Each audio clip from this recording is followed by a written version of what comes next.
நீண்ட ஆலோசனைக்கு பிறகுதான் அந்த வீடியோ எடுத்து நம்ம அப்லோட் பண்றோம். என்னன்னா நேற்று ஒரு கேஸ் விஷயமா நம்ம ஸ்டேஷன் போயிருந்தோம். ரெண்டு டீமுக்குமே சமரசம் பேசி வச்சு நம்மளை அனுப்புறாங்க. அப்புறம் நம்ம வக்கீலுக்கு ஃபீஸ் ஆட்ட ஒரு தொகை நம்ம கொடுக்குறோம். கொடுத்ததுக்கு அப்புறம் ஸ்டேஷன்ல இருந்து லாயரை கூப்பிட்டு சொல்றாங்க, நீங்க போகும்போது ஸ்டேஷனை கவனிச்சுட்டு போங்கன்னு சொல்றாங்க. அந்த ஸ்டேஷனுக்கு கொடுக்கறதுக்கு எங்கிட்ட வந்து பணம் கேட்டாரு லாயர். நான் சொல்றேன், ஸ்டேஷன்ல இருக்கிறவங்களுக்கு அதுதான் வேலை. இந்த மாதிரி பிரச்சனைகளை தீர்த்து வைக்கிறதும் அக்யூஸ்ட பிடிக்கிறதும் அவங்களுக்கு வேலை. அதுக்கு அவங்களுக்கு கவர்மெண்ட் சம்பளம் கொடுத்து நம்ம தனியா பணம் கொடுக்க வேண்டிய அவசியம் இல்லைன்னு சொல்றேன். இல்ல கொடுத்தே ஆகணும்னு சொல்லிட்டு எங்கிட்ட இருந்து 2000 பணத்தை வாங்கி கொண்டு போறாங்க. ஆனா அந்த 2000 வாங்குறதுக்கு மறுக்கிறாங்க. காரணம் என்னன்னா, எங்க ஸ்டேஷன்ல நிறைய பேர் இருக்காங்கன்னு சொல்லிட்டு மறுபடியும் எங்கிட்ட இருந்து லாயர் சண்டை போட்டு 5000 பணத்தை வாங்கிட்டு போனாரு. நாசமா போகட்டுன்னு சொல்லி நானும் அந்த 5000 கொடுத்து அங்கிருந்து நான் கிளம்பி வந்துட்டேன். இப்ப என்னோட கேள்வி என்னன்னா, ஸ்டேஷனுக்கு போறதே நமக்கு ஒரு நீதி கிடைக்குன்னு சொல்லிட்டு தான், ஆனா அங்கேயுமே லஞ்சம் வாங்குறாங்களே, இது வந்து புழக்கத்துல இருக்குதா? நீங்களும் இந்த மாதிரி லஞ்சம் கொடுத்துருக்கீங்களா ஸ்டேஷன்ல? அப்படி சொல்லி கொடுத்துறீங்க அப்படின்னா கண்டிப்பா கமெண்ட் பண்ணுங்க. அது மட்டும் இல்லாம இன்னைக்கு நம்ம ஒரு இடம் வாங்குறோம்னு சொல்லி பத்திரம் போட்டா நமக்கு எழுத்தர் கொடுக்குற பில்லுல ரிஜிஸ்டர்னு சொல்லிட்டு ஒரு 2000 கொடுக்குறாங்க. எதுக்காக இந்த ரிஜிஸ்டருக்கு 2000 பணம் கொடுக்கணும்? நமக்கு வேலை நடக்கணும்னு சொல்லி தொலைஞ்சு போது நம்ம கொடுக்குறோம். நம்ம வாங்கின இடத்துக்கு பட்டா வாங்குறதுக்கு சர்வேர் போன் பண்ணி நீங்க எங்க இருக்கீங்க, உங்க டாக்குமெண்ட் கொண்டு வாங்க, வரும்போது 3000 பணம் கொண்டு வாங்கன்னு சொல்லி அங்கேயும் லஞ்சம் வாங்குறான். ஒரு வீடு கட்டுறோம் அப்படின்னா அதுக்கு நம்ம இபி அப்ளை பண்ணணும் அப்படின்னா ஏஇ மாயிக்கு எல்லாம் தாலி இருப்பானவங்களுக்கும் லஞ்சம் கொடுத்து தான் நம்ம மீட்டர் வாங்க வேண்டியதா இருக்கு. மீட்டர் வந்ததுக்கு அப்புறம் அதை மாற்றத்துக்கு லைன்மேனுக்கு 300 இருந்து 500 லஞ்சம் கொடுக்க வேண்டியதா இருக்கு. எதுக்காக இப்படி லஞ்சம் வாங்குறாங்க? லஞ்சம் வாங்கி வாங்கி வாங்கி இவங்க குடும்பத்தையும் இவங்க பொண்டாட்டி மாதிரிலாம் இப்படிதான் வளர்க்குறாங்களா? எனக்கு புரியல.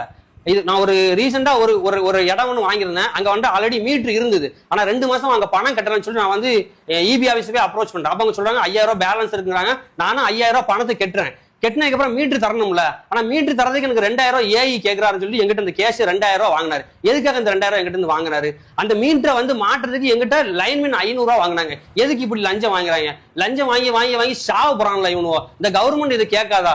சின்ன பள்ளி பருவத்தில் இருக்கிற ஆட்கள் கூட தெரியுது, எல்லா துறைகளிலுமே எல்லா அரசு அதிகாரிகளுமே லஞ்சம் வாங்கி சாவுறாங்க.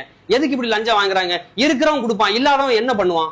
ஒரு அரசு அதிகாரிகளை டீ குடிக்க கூப்பிட்டா கூட லஞ்சம் கொடுத்தாதான் வருவான் போல தெரியுது. அந்த அளவுக்கு மட்டமா இருக்கானோ. ஐயா ஸ்டாலின் அவர்களை, போன முறை உங்களுக்கு தான் வாக்களிச்சேன், இந்த முறை நான் உங்களுக்கு கண்டிப்பான முறையில் வாக்களிக்கிறேன். ஏன்னா உங்க ஆட்சி நல்ல ஆட்சியா இருக்கு நான் முழுமையா நம்புறேன். ஐயா நீங்க இலவசத்தை கொடுப்பீங்களோ இல்ல மதுவை ஒழிப்பீங்களோ எங்களுக்கு தெரியாது.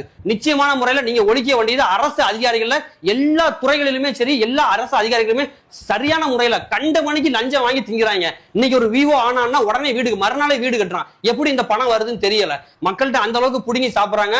ஐயா நீங்க கொடுக்குற இலவசத்தை கூட நாங்க வாங்கினோம்னா பணம் கொடுத்து தான் வாங்குறோம். நீங்க இலவசம் கொடுக்குறீங்க, அந்த இலவசத்தை நாங்க வாங்குறதுக்கே பணம் கொடுக்குறோம். ஐயா இந்த முறை நாங்க உங்களுக்கு ஓட்டு போடுறோம். என் குடும்பத்துல உள்ளவங்களும் சரி, என் கடையில வேலை பார்க்கறவங்களும் சரி, நீங்க உங்களோட ஆட்சி நல்லா இருக்கும் நாங்க நம்புறோம். கண்டிப்பான முறையில் உங்களுக்கு ஆட்சி ஓட்டு போடுறோம். கண்டிப்பான முறையில் 2026 நீங்க எலெக்ஷன்ல ஜெயிச்சு முதலமைச்சரா வந்தீங்க அப்படின்னா முதல் கட்டமா நீங்க கொடுக்குற அறிவிப்புகளை விட இந்த பரதேசி பயலுக வாங்குற லஞ்சத்தை ஒழிக்கணும்னு சொல்லிட்டு திருநெல்வேலி சார்பா உங்கள்ட்ட கை கூப்பி கேட்டுக்கிறேன். ஏன்னா நேற்று எனக்கு நைட்லாம் தூக்கமே இல்லை. நான் கஷ்டப்பட்டு உழைக்கிறேன். நான் தொழில் பண்றதுனால கஷ்டப்பட்டு உழைக்கிறேன். அது உங்காம திங்காம அவனுக்கு 5000 கொடுத்தது எனக்கு தூக்கமே இல்லாம ஆயிட்டியா? இந்த மாதிரி எத்தனை பேர் தூக்கத்தை இழந்துட்டு இருப்பான்னு தெரியல. ஏன்னா ஒவ்வொரு ஆளையிலுமே கொடுக்குற லஞ்சத்தை நிரூபிக்க முடியாது. இப்போ நாங்க ஸ்டேஷன்ல 5000 கொடுத்தோம்ல, அதை கை கூட்டி வாங்கல, டிராயரை திறந்து அந்த டிராயர்ல தான் நாங்க 5000 போட்டு வந்தோம். அப்ப எந்த அளவுக்கு ரொம்ப விவரமா இருக்கான்னு பாருங்க. ஐயா அடுத்த முறை நீங்க கண்டிப்பான முறையில் முதலமைச்சரா வந்தீங்க அப்படின்னா தயவு செய்து இந்த அரசு அதிகாரிகளை எவன் எனக்கு வர ஆத்துறதுக்கு லஞ்சம் வாங்குறோம்னா நடு ரோட்ல விட்டு நெத்தி மண்டையில ஒத்த போடு போடணும். அந்த அளவுக்கு எனக்கு வெறி வருது. ரீசெண்டா ஒரு 2-3 வருஷத்துக்கு முன்னாடி இடத்துக்கு வந்து இபி அப்ளை பண்றேன். ஏன்னா எனக்கு ஒரு 5 போல் இல்ல. ஆனா 5 போல் இழுக்கிறதுக்கு நான் 1.25 லட்ச ரூபா செலவு பண்ணேன். 1.25 லட்ச ரூபா செலவு பண்ணேன். அங்க உள்ள வடக்கன்மார்களை வேலை பாக்குறாங்க. அவங்களுக்கு திங்க உங்க குடிக்க எல்லாம் நான் தான் செஞ்சேன். அது போக அந்த அவங்க வேலை பார்க்கறான்னு சொல்லி பார்வையிட வராங்க பாருங்க, அவங்களுக்கும் நான் லஞ்சம் அழுதேன். இப்படி லஞ்சம் லஞ்சம் லஞ்சம் எங்கும் லஞ்சம், எதிலும் லஞ்சம்ங்கிற மாதிரி ஊறி போய் கிடைக்கிறாங்க. தயவு செய்து இந்த லஞ்சத்தை ஒழிச்சாலே நம்ம நாடு ஒரு படி முன்னேறி போயிடும்.